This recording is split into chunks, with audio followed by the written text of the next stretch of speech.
نبی پاک صلی اللہ علیہ وسلم کی حدیث ہے مسلم میں طبرانی میں، حضور نے فرمایا آؤ میں تمہیں پچھلے زمانے کے ایک ایماندار نوخیز ولی اللہ کی بات سناؤں۔ پچھلے زمانے حضور نے فرمایا پچھلے زمانے میں ایک بادشاہ جادو کے زور پہ حکومت کرتا تھا۔ جب وہ ایک جادوگر اس نے رکھا ہوا تھا تو جادوگر اس کو جادو بتاتا، وہ جادو کے زور پر حکومت کرتا۔ جادوگر بوڑھا ہو گیا تو کہنے لگا بادشاہ کوئی نوجوان میرے پاس بھیج دے، اب میں بوڑھا ہو گیا ہوں میرا پتہ کوئی نہیں کب مر جاؤں۔ ایک نوجوان کی ڈیوٹی لگائی، بڑا زیرک سمجھدار، اپنے رعایا میں سے چن کے جو ذہین فطرت مزاج بچہ تھا وہ اس نے لگایا۔ اللہ کے محبوب علیہ الصلوۃ والسلام فرماتے ہیں بچہ جادو سیکھنے لگا، وقت گزرنے لگا۔ بچہ جب جادو سیکھنے جاتا تو رستے میں ایک راہب بھی تھا جو انجیل جانتا تھا، وہ اللہ اللہ سکھاتا، لوگوں کو حضرت عیسیٰ علیہ السلام کی تعلیمات سے آگاہ کرتا۔ اس نے دیکھا کہ یہاں بھی لوگ اکٹھے ہیں تو وہ بچہ اس راہب کے پاس بھی اٹھنے بیٹھنے لگا۔ اب جب اس کے ساتھ اس کی گفتگو بڑھنے لگی تو اس کو باتوں میں لذت آنے لگی۔ اس نے راہب نے پوچھا کہ تو کون ہے اور کس طرح سے آیا ہے، کیا تیرا معاملہ ہے؟ اس نے کہا جی میں جادو سیکھنے جاتا ہوں، آپ کی باتیں مجھے بڑی اچھی لگتی ہیں۔ اس نے کہا دین سیکھ، جادو سیکھنے والے کافر ہو جاتے ہیں، قرآن و حدیث سیکھنے والوں کو اللہ کامل ایمان عطا فرماتا ہے۔ فرمایا یہ سیکھ۔ بچہ بیٹھنے لگا، اس کے پاس آنے لگا، باتیں دل میں گھر کرنے لگی۔ ایک وقت آیا کہ مسلمان ہو گیا، اور مسلمان کیسے ہوا؟ بچہ کہتا ہے میں تجربہ کر کے ہوا۔ اب میں تھوڑا سا وقت جادوگر کے پاس بھی جاتا اور باقی سارا وقت وہاں بیٹھتا۔ میں ایک دن جا رہا تھا تو رستے میں اژدہا تھا، بہت بڑا سانپ تھا، رستہ روک کے کھڑا تھا۔ یہ حضور نے بیان کی حدیث۔ نبی پاک صلی اللہ علیہ وسلم فرماتے ہیں بچہ کہتا ہے کہ رستے کے اندر سانپ ہے، رستے بند ہے، لوگ چھتوں درختوں پہ چڑھے ہیں، راش ہے۔ کہتے چھوٹا سا روڑا میں نے اٹھایا تو میں نے کہا اللہ اگر جادوگر سچا ہے تو اسے مار دے۔ چھوٹا سا روڑا میں نے پھینکا، اژدہا کوئی نہ مرا۔ پھر چھوٹا روڑا اٹھایا، میں نے کہا اللہ اگر وہ عالم سچا ہے تو اسے مار دے۔ اب جب میں نے روڑا مارا تو اژدہا مر گیا۔ میرے اندر سے گواہی آئی نہیں دین کی باتیں سچی ہیں، نہیں قرآن کی باتیں اسلام سمجھانے کے لیے عرض کر رہا ہوں، اگرچہ اس دور میں انجیل تھی، اللہ رسول کی باتیں اچھی ہیں۔ کہتے میں مسلمان ہو گیا، اب میں نے راہب کے پاس ہی رہنا شروع کر دیا، جادوگر کے پاس چھوڑ دیا اس بچے نے آنا۔ بادشاہ پوچھتا کہاں زیادہ وقت گزارتے ہو تو بات گول کر دیتا، وقت تیزی سے بڑھنے لگا۔ اللہ نے اس نوجوان میں طاقت پیدا کر دی، اب وہ اس کے اندر نا اللہ نے توانائی روحانیت پیدا کر دی، ابھی جوان ہے، 14-15 سال عمر ہے۔ اللہ نے اب جو بیمار بھی آتا وہ دعا کرتا تو اللہ صحت عطا کر دیتا، جو بھی آتا۔ بادشاہ کا ایک درباری تھا، بادشاہ کو پنکھا جلتا تھا، وہ اندھا ہو گیا، کوئی ایسی تکلیف آئی کہ نابینا ہو گیا، بڑے علاج کرائے شفا نہیں ہوئی۔ کسی نے اس بچے کا پتہ بتایا کانوں میں، اس کے پاس گیا تو بچہ کہنے لگا شفا تو ہو جائے گی پر کلمہ پڑھنا پڑے گا، مسلمان ہونا پڑے گا، جس پیغمبر کا میں غلام ہوں تجھے بھی بننا پڑے گا، دین پہ عمل کرنا پڑے گا، اللہ شفا دیتا ہے۔ اس نے کہا تو مجھے کلمہ پڑھا، مجھے شفا دے، میں تیار ہوں۔ اس نے کہا شفا تو اللہ دیتا ہے۔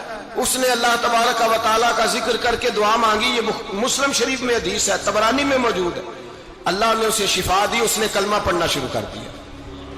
یہاں ایک نقطہ لکھا ہے ہمارے علماء نے، کہتے ہیں جب اللہ ولایت عطا کرتا ہے نا تو یہ سفید بالوں والے کا حصہ نہیں ہوتی۔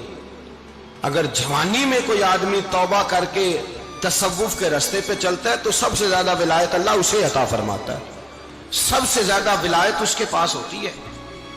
ابھی اس کے بال کالے ہیں، چڑھتی جوانی ہے، دعا کی تو اللہ نے، اور حدیث پاک میں موجود ہے کوڑے آتے تو شفا یاب ہو جاتے، اندھے آتے تو شفا یاب، برس والے آتے تو اللہ سے دے، جوان ہے۔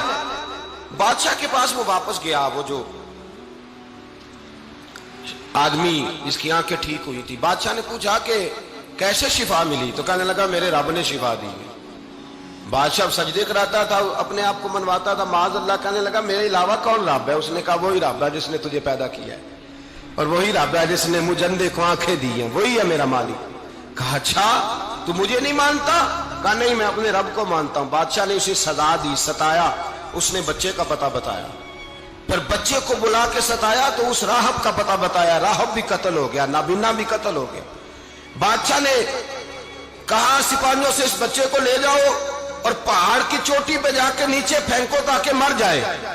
بچہ پہاڑ کی چوٹی پہ گیا تو ہاتھ اٹھا کے کہنے لگا یا اللہ میرے لیے نہیں اپنے لیے، میرے لیے نہیں اپنے لیے انہیں اپنی قدرت کے جلوے دکھا، میرے لیے نہیں۔ اللہ کے بندے اپنی جان بچانے کی دعائیں نہیں مانگتے، اپنے لیے انہیں اپنی قدرت کے جلوے دکھا، یہ دعا مانگی۔ جتنے لوگ ساتھ آئے تھے وہ سارے زمین پہ گرے اور سب مر گئے، پہاڑ سے گر کے مر گئے۔ بچہ واپس سیدھا بادشاہ کے پاس کہنے لگا لو بھائی میرے رب نے مجھے بچا لیا ہے۔ جوان کا ایمان دیکھو، میرے رب نے مجھے، بولو میرے اللہ نے مجھے ایمان کی گواہی دے رہا ہے، میں بچ گیا ہوں، تو جھوٹا ہے، میرا رب سچا ہے۔ اس نے کہا لے جاؤ اس کو دریا میں، کشتی میں بٹھاؤ، بیچ دریا کے جا کے دھکا دے دو۔ بیٹھے کشتی میں، دریا کے بیچ گئے، اور جب جا کے وہاں اس کو دھکا دینے لگے تو اس نے کہا اللہ میرے لیے نہیں اپنے لیے انہیں اپنی قدرت کے جلوے دکھا۔ بس ایک طوفان سا آیا، جتنے سپاہی ساتھ آئے تھے ڈوب کے مر گئے۔ وہ بچہ اٹھا اور سیدھا پھر بادشاہ کے پاس، اسی کے پاس کہنے لگا لو بھائی میرے رب نے مجھے بچا لیا ہے، تیرے پاس آیا ہوں۔ وہ کہنے لگا تو کیا مصیبت میرے گلے پڑ گئی ہے، کیسے جان چھوٹے گی؟ تو بچہ کہنے لگا اگر تو مجھے باندھے درخت کے ساتھ اور سارے ملک کو بلائے، لوگوں کو اکٹھا کرے، پھر تو مجھے تیر مارنا، میں تجھے بتاؤں گا کیسے مارنا ہے، میں مر جاؤں گا۔ اللہ کا بندہ نوجوان ایمان دیکھو، مرنے کے طریقے بتا رہا ہے، میں تجھے بتاؤں گا میں کیسے مروں گا۔ یہ بات کہی، بادشاہ نے سارا مجمع جمع کیا، ملک سارا باہر آ گیا، درخت کے ساتھ باندھ دیا۔ کہنے لگا بھائی لوگوں یہ مجھے مارنا چاہتا تھا، مار نہیں سکا، اب میں اسے بتانے لگا ہوں کہ میں کیسے مروں گا۔ اسے کہو جب تیر مارے تو ساتھ میرے رب کا نام بھی لے، میں اپنے رب کے نام پہ جان دوں گا، ایمان کی پختگی میں اللہ کے نام پر جان دوں گا۔ اسے کہو رب کے نام پہ مارے، مر جاؤں گا۔ بادشاہ نے اللہ کہہ کے تیر مارا، پیشانی میں لگا، بچے کی روح پرواز کر گئی، جتنا مجمع کھڑا تھا سارا کلمہ پڑھ کے مسلمان ہو گئے، سارے مسلمان ہو گئے، سارے۔ میرے رسول پاک سید عالم صلی اللہ علیہ وسلم نے نوجوانوں کو بتایا جب تمہارے اندر ایمان کی قوت آئے گی تو اللہ تمہاری مدد کرے گا۔ فرمایا وہ نوخیز ولی تھا، ابھی جوان رانا تھا، ابھی اس کی پیشانی پر جوانی کے آثار تھے، لیکن اس نے اللہ کو راضی کیا، رب کریم کو راضی۔ ولایت کا مطلب بڑھاپا نہیں، ولایت کا مطلب وہ نہیں کہ جب بڑا لمبا وقت گزر جائے تو پھر آدمی آئے کہ نہیں اب کیا کرنا ہے، اب مسجد ہی ہے، اب تو اس کے علاوہ گزارا ہی کوئی نہیں۔ تو اس وقت کا آنا اللہ کی بارگاہ میں قبول تو ہے، لیکن شاباشی اسی کو ملتی ہے جو جوانی کے وقت آئے، جو عین اس وقت آئے جو وقت میرے رسول پاک علیہ السلام کے غلام عبداللہ ابن عمر، حضرت عبداللہ ابن عمر رضی اللہ تعالیٰ عنہ فرماتے ہیں کہ میں نکلا، مجھے سفر کے لیے جانا تھا، تو تھوڑی سی کھجوریں، تھوڑا سا سرکہ، ایک شہد کی بوتل، چیزیں میں نے سفر کے لیے ساتھ رکھ لی۔ میں جب مدینے سے باہر صحرا میں نکلا نا تو رمضان نہیں تھا، غیر رمضان تھا۔ میں نے ایک نوجوان کو دیکھا بکریاں چرا رہا ہے، بکریاں چرا رہا ہے، اے جوان۔ آپ فرماتے ہیں اس کا چہرہ بڑا نورانیت والا، گرد پڑی ہوئی پر بڑا حسین۔ فرماتے ہیں میں نے اس کو کہا کہ آ جاؤ کھانا کھا لو، روزے بھی نہیں تھے۔ کہنے لگا نہیں میں نے روزہ رکھا ہوا ہے۔ فرماتے ہیں میں نے کہا پتہ کروں کہ نیرا نیک ہی ہے کہ پرہیزگار بھی ہے؟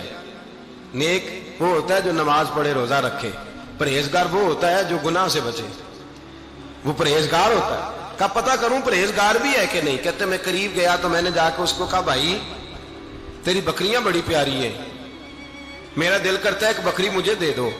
کہتے وہ جوان، غربت بھی، پریشانی بھی، پر دامان توکل کی یہ خوبی ہے کہ اس پر پابند لگے ہوتے ہیں، دھبے نہیں ہوتے، غربت ہے۔ کہا جناب ایک بکری دے دو۔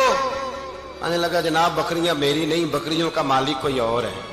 کہتے میں نے آزمانے کے لیے کہا کہ بکریوں کے مالک کو کہنا ایک بکری بھیڑیا لے گیا ہے، کہہ دینا بھیڑیا لے گیا ہے۔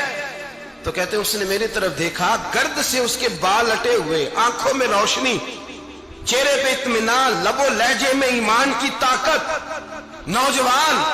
کہنے لگا حضور بکریوں کے مالک کو تو کہہ دوں گا بھیڑیا لے گیا ہے، جب عرش کا مالک پوچھے گا تو کیا جواب دوں گا؟ اللہ کو کیا جواب دوں گا؟ کہتے ہیں میں کانپنے لگا، اس کی بات سن کے واپس آیا، جو کام نکلا تھا وہ چھوڑا، واپس لوٹ آیا۔ میں نے پتہ کیا کس کا غلام ہے، پتہ چلا فلاں آدمی کا ہے۔ کہتے میں نے پہلے غلام خریدا، پھر پتہ کیا تیرے پاس بکریاں کتنی ہیں؟ اس نے کہا 400۔ کہتے میں نے مالک سے ساری بکریاں خریدی، پھر غلام کو بلایا، پھر وہ بکریاں تحفے میں دی، تحفے میں۔ کہنے لگا حضور یہ سارا کچھ مجھے کیسے ملا؟ میں نے کہا تیرا ایمان بڑا پختہ تھا تو میرے رب نے تجھے انعام عطا فرمایا ہے۔